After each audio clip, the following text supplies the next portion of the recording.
In 1972, Dutch hard rock jam band Cargo released their singular self-titled album, and from it, the track Finding Out.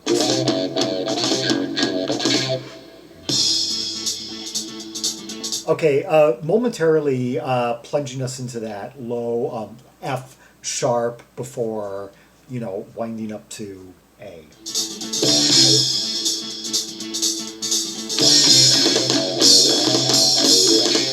Now, kind of a dirty, kind of wah drenched. I think that's being done on the bass.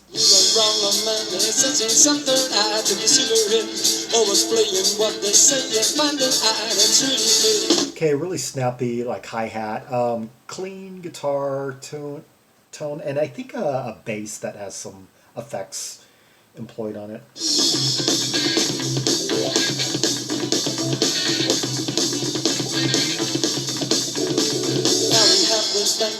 Okay, I guess the bass is regular. We've got one clean guitar. It sounds like a hollow body, and then another that's employing some like effects.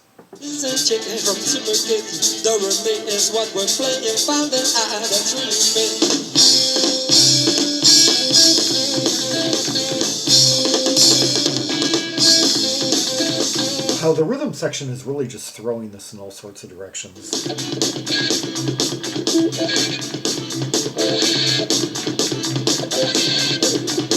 Okay, the one guitar is giving us a lot of wah. It's coming out of my left speaker, while the other is giving me sort of a clean tone, kind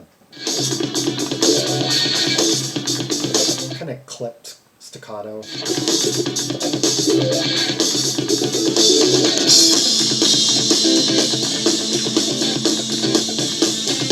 Now that guitar is giving me kind of like a warm sustain that's like filling out the mix.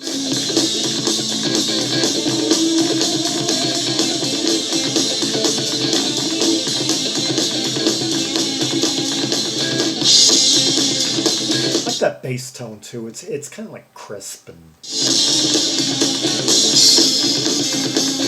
thick and crisp.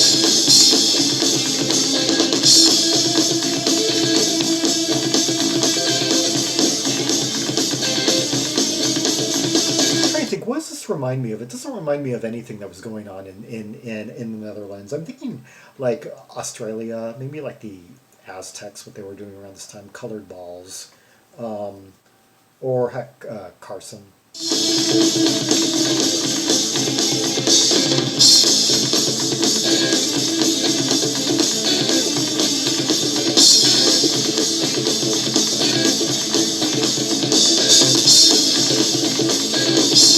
Kind of just racing an A.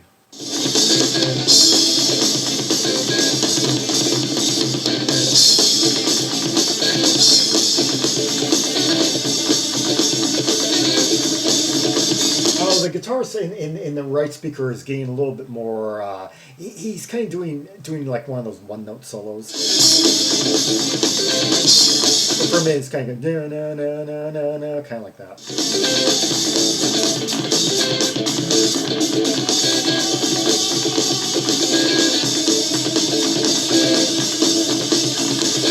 Yeah, now he's doing it again. Kind of goes between, veers between like scaling a bit, then just sort of hammering a certain note and just kind of bending it over and over and over and over again.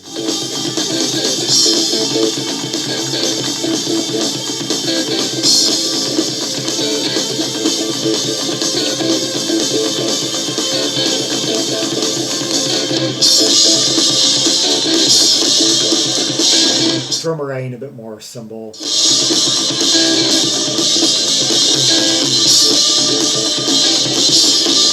Slightly kind of acidic wailing tone coming out of that guitar now.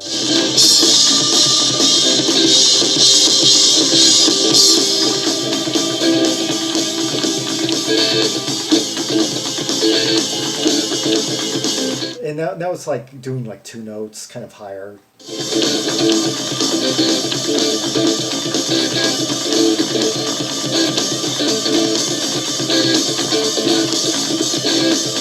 The tone from that wad guitar is a bit like deeper, lower now.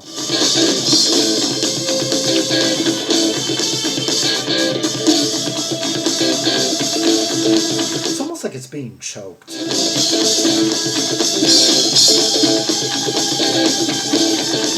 Oh, now this guitar's crying even higher.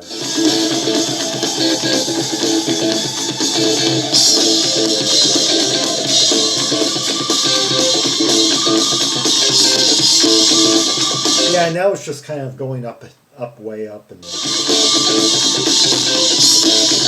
it's really moving around the high end of the fretboard.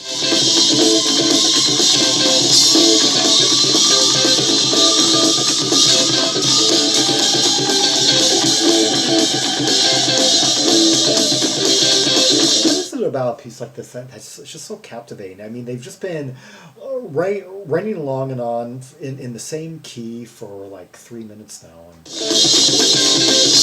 and yet there's something just so sumptuous about it.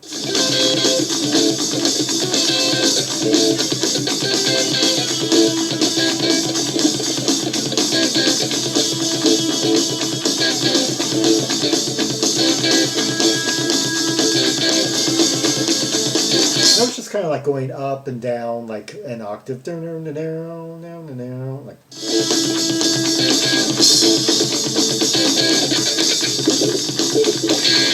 Getting a little bit scratchier on this end now.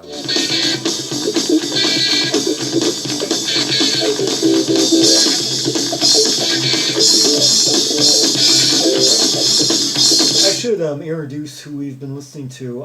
Guitar played by Ad D. Hont and Jan D. Hont, brothers, I guess. And let's see, organ, which I haven't really been hearing on this track, Ador Otting. Bass, W.D. Vries. Huh, they have and they have two D. Vries guys, so two pairs of brothers. A few drummer Dennis Whitebread. I'm wondering if some of those names might actually apply to the bonus tracks. The original album, they don't have any credits. I'm hearing 4 guys though. Let's just say that. I'm hearing 2 guitars. I'm hearing a bassist and a drummer. I'm not hearing any keyboards, so I'm gonna have to disregard that for now and just focus on we're hearing, I guess, the DeHont brothers and bassist W.D. Vries and drummer, well, we're hearing a drummer Dennis Whitebread.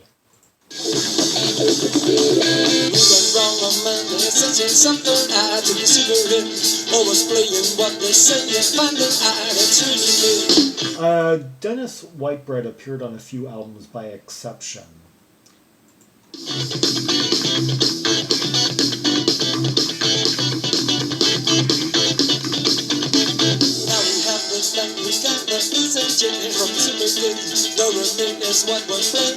I forgot that this track even had lyrics because it's mostly like an instrumental album.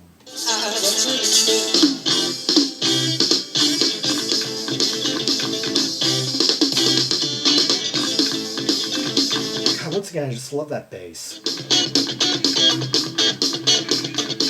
And now the way it's being like flanked by really scratchy staccato guitar on both sides.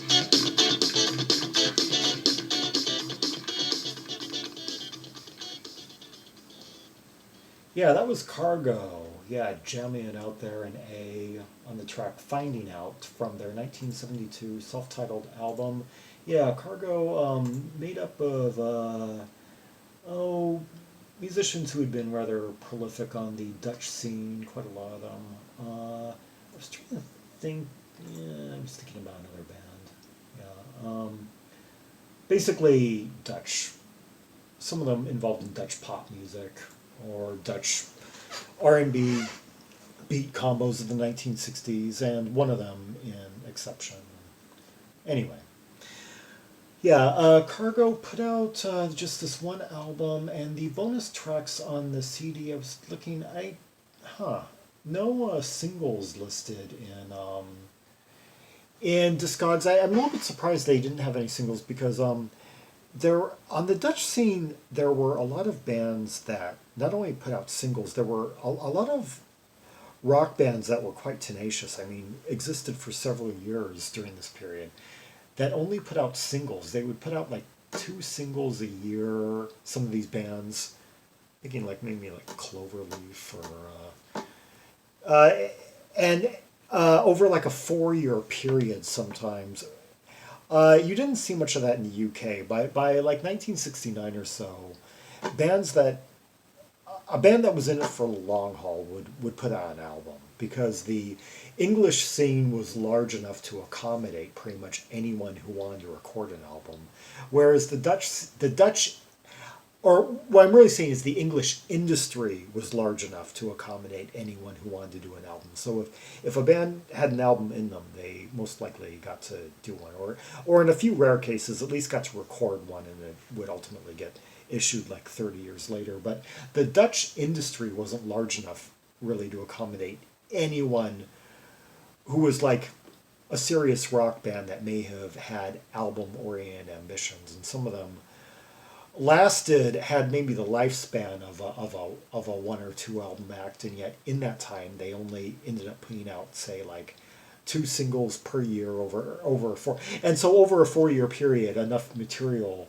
for an album. But yeah, so it's a strange thing. During the early 1970s, I think for a while the Netherlands were like the 7-inch capital of the world. If you're just narrowing things down to like more serious, like hard rock, folk rock, symphonic rock, psych rock, yeah. Whereas the bands in England that were only putting out singles, say during the early to mid '70s, tended to be like pop acts, teen pop, whatnot, chin chap type acts. In the late '70s, of course, that would change somewhat when the DIY scene started up, and you had all these experimental outfits that maybe just had like an EP in them, and then that changed things because bands that maybe had like a solid EP in them, would just go out and put that out and not like have to like pad out an album. So, yeah. Anyway. For more Rubies and Sapphires from the Cargo album, more popular than I would have imagined, in the 1972 Top 100 on RYM, yeah, amid just popular like rating and stuff like that, yeah. See the directory of albums by Dutch artists linked in the description below. Like and subscribe, follow me on social media, share the video, leave a comment if there are any observations you have about the track we just heard, the interplay, the intensity, the brisk pace of it all, yeah, the dueling or contrasting complementary guitar tones. I don't know if you quite hear the separation on video like I do, but yeah. And until next time, this is Zaragon, the world's most ear-traveled Trimaximist, signing off.